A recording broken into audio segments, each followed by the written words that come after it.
eu queria dar uma olhada no gráfico diário primeiro. Então, a gente tem aqui a nossa média 8, né? Ou a média 55 dias, 56 dias, tanto faz quantos dias. Na verdade, a média 56 seria 56 dias aqui. A média 8 seria 56 dias. Pronto. Não mudou bosta nenhuma, né?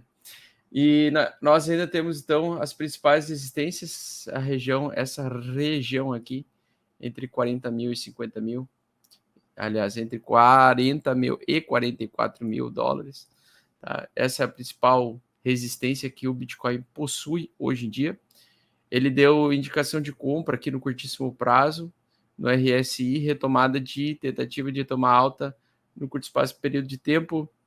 Então, a gente ainda não testou essa resistência, que foi o principal suporte anterior, que já foi resistência aqui no passado, ainda não testou essa região.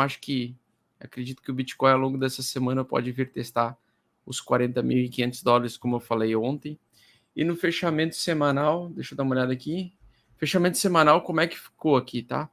Achei bem interessante essa barra de reversão. Então, uma barra com uma boa sombra de compra. Até por isso que eu acredito que mesmo que o mercado fique lento, aí no início da semana, acredito que ele pode acelerar e ficar otimista até ele vir testar a região 0,5 dessa última barra aqui.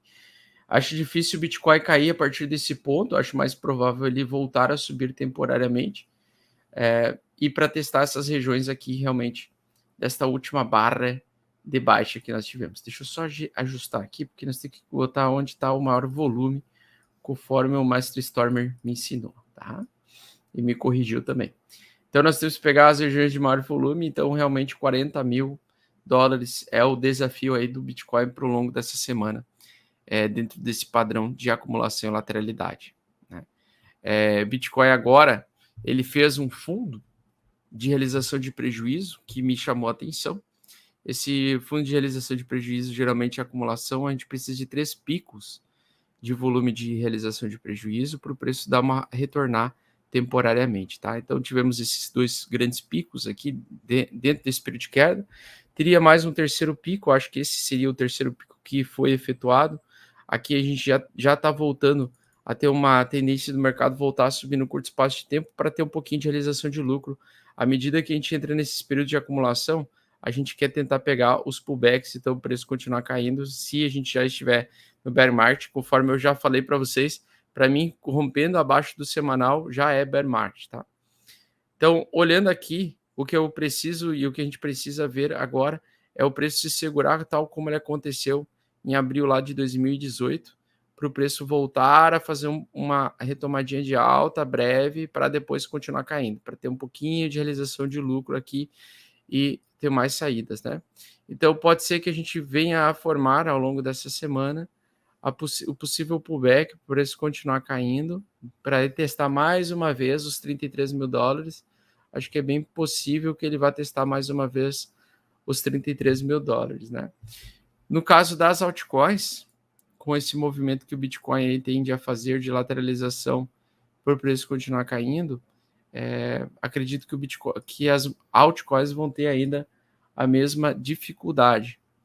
Deixa eu ver aqui, que elas já estão tendo, que é a queda, tá? Principalmente as que estavam subindo, mesmo com o Bitcoin caindo. Então, acredito que a gente ainda tem espaço para o Bitcoin ganhar no mercado frente às altcoins.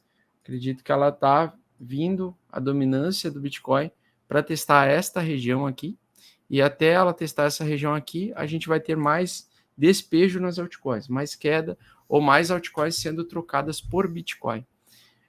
E uma delas hoje é a que eu vou falar, é principalmente a Phantom, que depois eu já vou explicar os motivos pelos quais eu acredito que ela teve essa queda, e ela vai continuar, na minha opinião, caindo por um período maior, né? Deixa eu dar uma olhada aqui também, BTC dominância. Queria também dar uma olhada aqui no mensal aqui do BTC, mas antes, tá, o semanal, barra de reversão, então possivelmente vai ser uma semana de alta inside bar, com lateralidade, sem muito volume, e o fechamento mensal que vai acontecer hoje às 9 horas da noite, então é o fechamento com 3 barras vermelhas contínuas, tá? Isso pode antecipar para nós que o mês de fevereiro, por ser por nós ter tido os 3 meses sequenciais, principalmente 2 meses com bastante movimentação, bem provável que o próximo mês de fevereiro a gente tenha uma inside bar, tá? Seja uma barra interna, mostrando para nós que possivelmente, tá?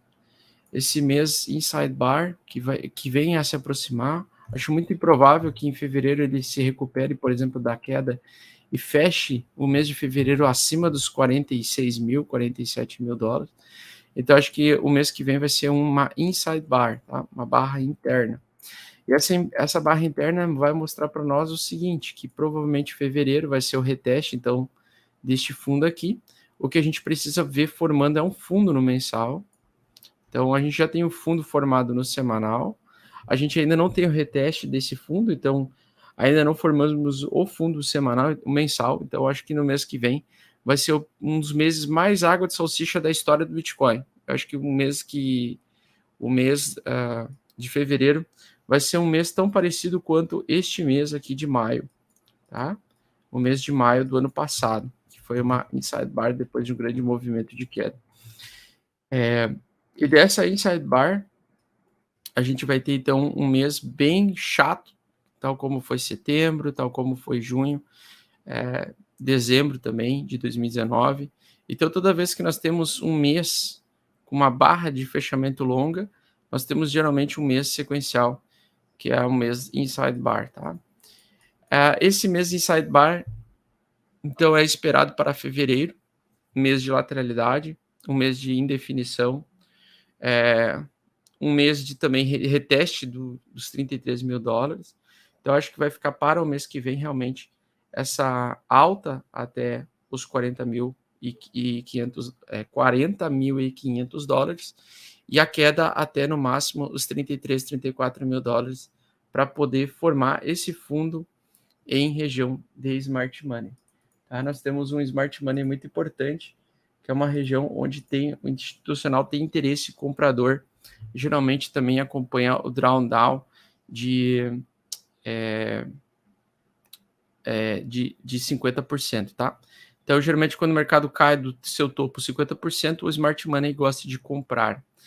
Outra coisa importante, né? Geralmente, depois de um mês inside bar, que eu acredito que vai ser o mês de fevereiro, vai ser um mês doji, um mês indefinido, eu acredito que em março a gente pode ter mais queda.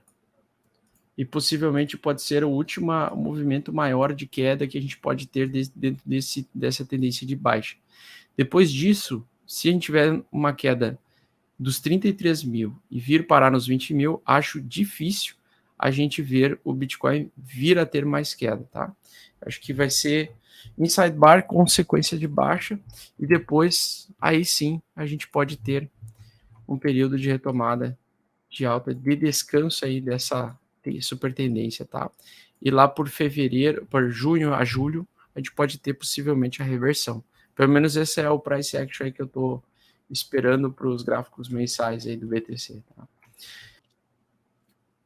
Deixa eu pegar aqui. Atividade aqui das carteiras de endereços. O número de endereços de carteira ainda está em queda. Então, mostrando que o mercado ainda tem mais oferta do que demanda compradora. Geralmente, quando o número de endereços sobe, geralmente o preço sobe também, porque é o interesse de compradores comprando bitcoins ao longo do período de tempo. É um indicador que geralmente antecipa movimentos e ciclos de baixa. E ele também está com uma divergência bearish, então ainda temos uma tendência de baixa na atividade de endereços novos gerados na rede blockchain do Bitcoin, tendo uma diminuição aí constante. Com essa diminuição constante de endereços ativos, isso mostra que tem menos, então, endereços com Bitcoins. Nós temos agora mais endereços zerados de Bitcoin. E endereços zerados de Bitcoin mostra também, então, mais oferta, por enquanto, dentro dessa segurada de altas que o Bitcoin tem, nós temos uma queda mais interessante, tá?